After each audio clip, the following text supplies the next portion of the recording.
تازہ ترین ویڈیوز کے لیے چینل کو سبسکرائب کر کے بیل آئیکن اور آل نوٹیفیکیشن پر کلک کریں تاکہ آپ کو ملے ہر اپڈیٹ سب سے پہلے۔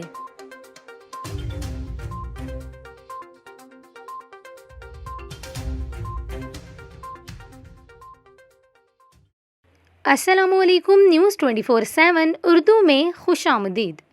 ناظرین، آپ کو بتائیں کہ HEC نے جامعات کو آن لائن امتحانات کی اجازت دے دی ہے۔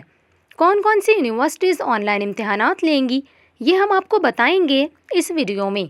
ہائیر ایجوکیشن کمیشن نے کیمپس میں ہونے والے امتحانات کے خلاف مظاہروں کے بعد طلباء کے خدشات کا نوٹس لیتے ہوئے آن لائن یا ذاتی حیثیت میں امتحانات لینے کا فیصلہ جامعات کی ثوابدید قرار دے دیا ہے۔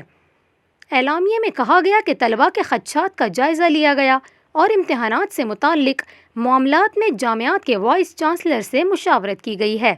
HEC نے کہا کہ جامعات کو امتحانات کے انعقاد کے لیے اپنے ثوابدیدی اختیارات استعمال کرنے کی اجازت دی گئی ہے۔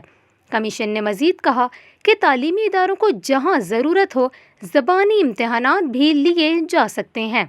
وزیر تعلیم شفقت محمود نے ٹویٹر پر HEC کے فیصلے پر خوشی کا اظہار کرتے ہوئے کہا کہ اس بات پر خوشی ہے کہ HEC نے جامعات کو مناسب حفاظتی انتظامات کے ساتھ آن لائن امتحانات کی باضابطہ اجازت دے دی ہے۔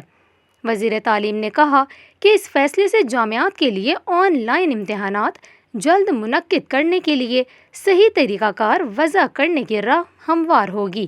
انہوں نے مزید کہا کہ تعلیم کے معیار کو برقرار رکھنا چاہیے۔